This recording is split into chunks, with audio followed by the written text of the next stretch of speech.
I-discuss muna natin ang current situation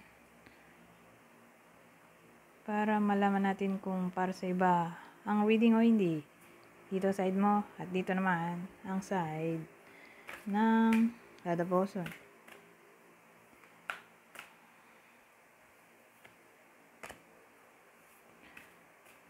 New love courting guy o courting man. Karma. Communication.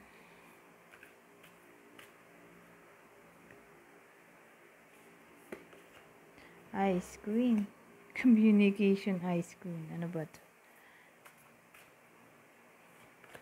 Money. Ano ito? Ito, money. So, ayusin ko lang sandali. Kasi, gagawin ko tong thumbnail. Pwede nyo namang skip na tong part na to. O i-adjust ang playback speed para bumilis, di ba? Yung video, nandyan naman sa settings ng YouTube. Kung paano bibilis yung video.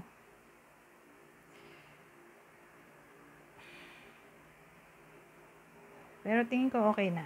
Tapos na ako magayos.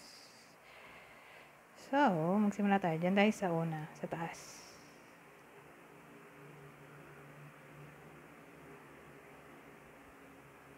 Diyan sa taas. New love courting guy, karma, di ba? Yung taas. Ano to? Dahil may courting guy tayo dito, di courting man. Ang bida ay lalaki. Pwede rin naman sa babae kung in-embody niya yung masculine energy o mas matanda siya sa lalaki. Pwedeng ganon. Mas matanda, mas matangkad. Siya yung mas matapang kaysa dun sa lalaki. Pwede rin naman ganon. Siya nasusunod. Di siya yung masculine energy kung babae. Ngayon, kung lalaki, di literal na gender o gender ay lalaki. So again, case-to-case basis. New love courting guy, di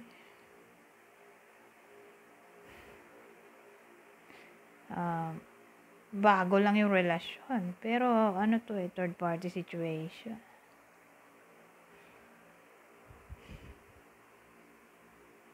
Bago yung relasyon, tapos may karma tayo. Ano to?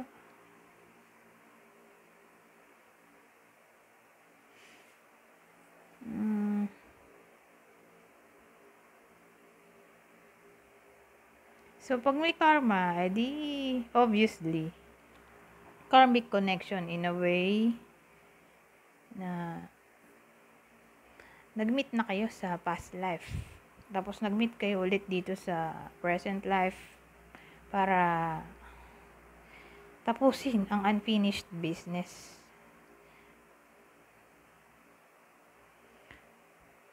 Nyo doon sa past life.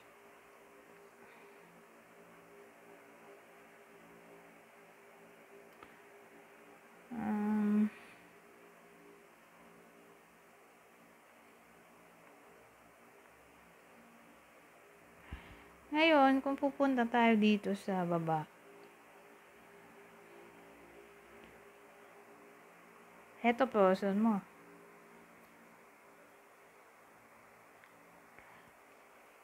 Di siguro sila nag-uusap ng partner niya. Kabit ka siguro. New love Ewan ko, ikaw yung kabit dito. Whether alam mo to o hindi, pero more like alam mo kasi nandito ka. Nandito ka sa reading na to, alam mo naman ang title, di ba?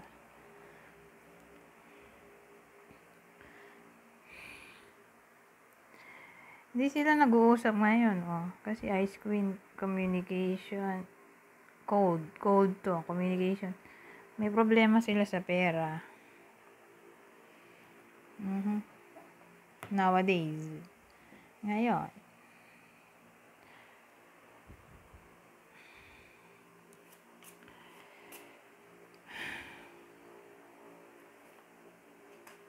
wala pa akong tanong. Wait lang. Ano ba itatanong natin dito?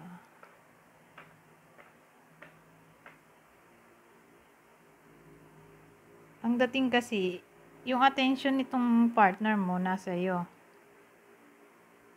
Wala dito sa orig niya.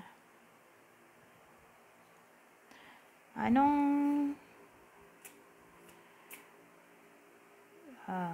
feelings niya para sa iyo?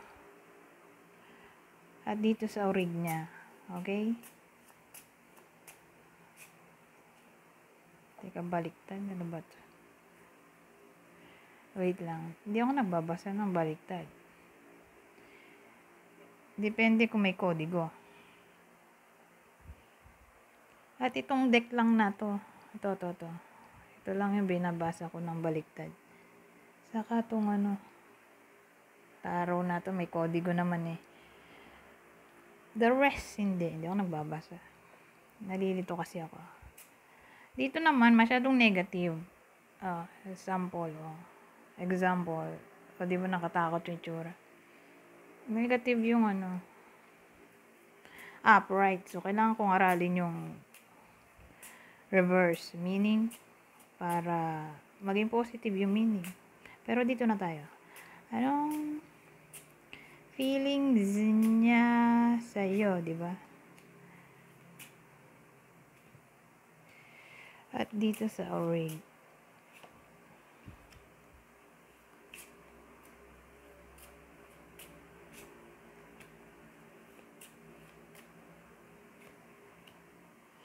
So, current feelings niya.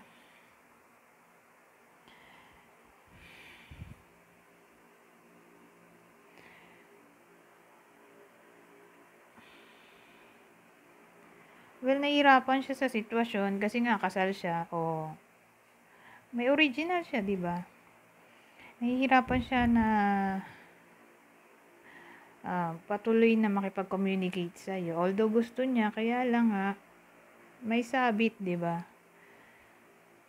Natatakot siya na baka mahuli siya someday.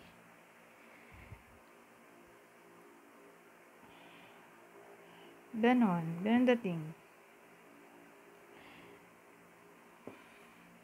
Gusto niya mag-communicate, pero itong dalawa kasi parang may problem. In a way na natatakot siyang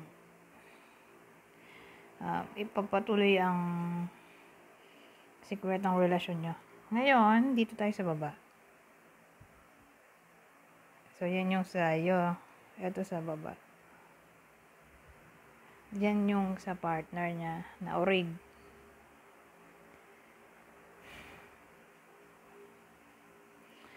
So, anong feelings niya? Di ba na parang nag-aaway siguro sila o di sila magkasundo sa pera kasi may money tayo dito, di ba?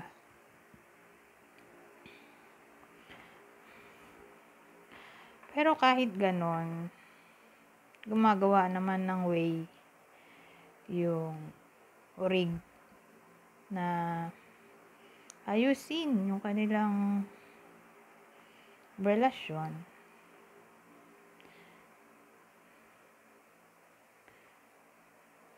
So, sa madaling salita, gusto kanya kausap, pero hindi niya rin maiwan at the same time itong orig. Siguro dahil mapera to.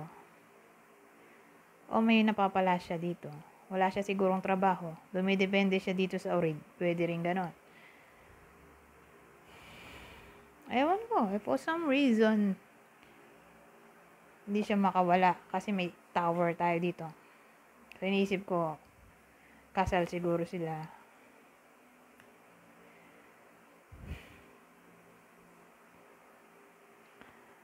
Ano kasi yan may kinalaman sa law. O anak na parang nagbabind sa kanila together. O together. Pero tingin ko, dumidepende siya dyan sa orig para sa pera. Dahil may fish tayo.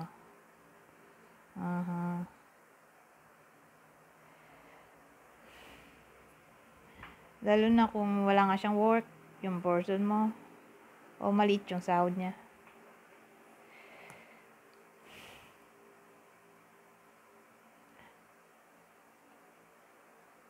Ang dating kasi,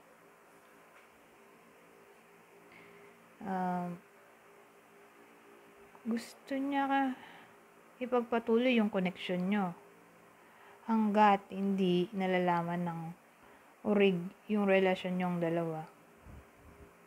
Gusto kanyang gawing backup. Parang, alam mo yun, yung nakatago na reserba. OMG. The dirty secret. Ano yun, yung skeleton sa closet? Wait, ano nga ba yun? Dirty laundry? Ewan ko. Ano yung dating?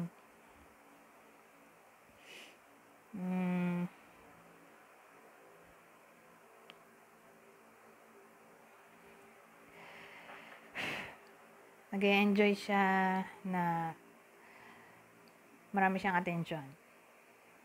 Kaya hindi kanya pa rin ma-let go unless malaman ng urig yung relasyon yung dalawa. Kasi ang dating sa akin, hindi niya alam eh.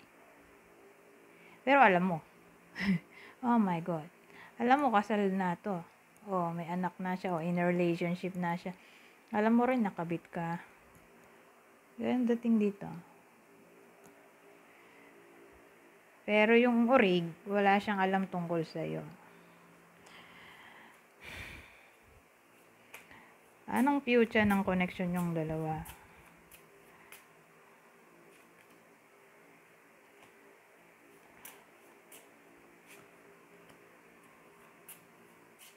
So, ito na yung babae mo. O, babaeng energy kasi ikaw yung masculine, di ba? Future ng relasyon nyo, ito siya, oh, mahal ka pa rin. Ito kasi, star, ay, pwede rin, parang ito, marami, di ba? Marami. Gagawin ka pa rin yung option. So, sa period ng 1 year, mula ngayon, kayo pa rin. Di pa rin siguro malalaman ng person ng babaeng to, o ng urig, yung relasyon nyo. More like 6 months to 1 year kayo pa rin. Unless malaman nga ng urig yung relasyon nyo, edi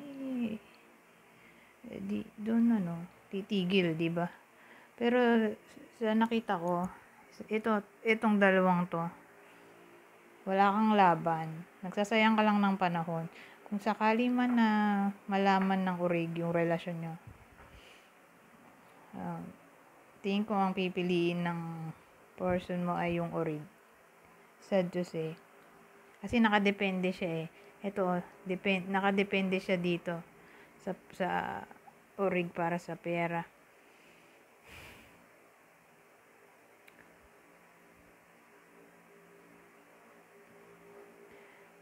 Ganun dating. So, ito magiging ano na to.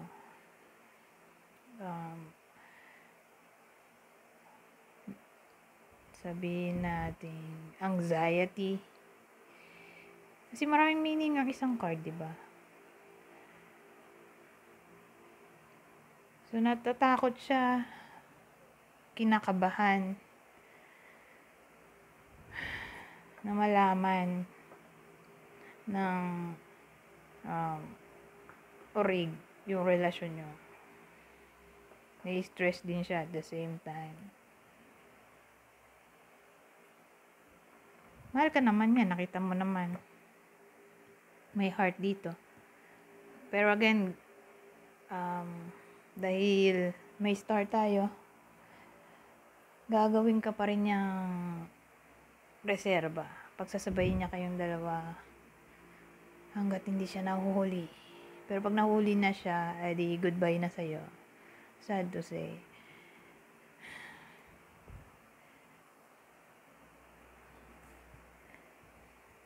Kasi parang takot din siya at the same time eh.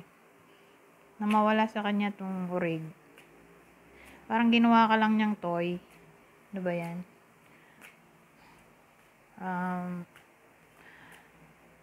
kukuha ko ng 6 na clue, pero wag masyado mag-pay attention dito dahil dagdagin po lang ang mga to. Ang clue ay pwedeng vice versa. Kunin nyo lang ang clue.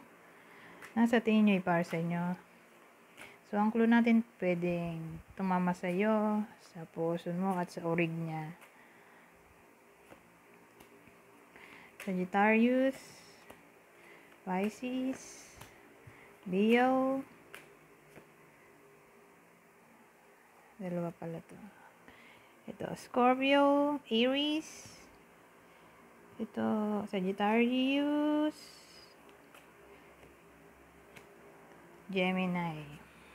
So, ulitin ko. Diyan tayo sa taas. So, diyan sa taas, Aries, Pisces, Leo. Dito sa baba, Aries, Scorpio, Sagittarius, Gemini. Anyways, hanggang dito na lang. Goodbye for now.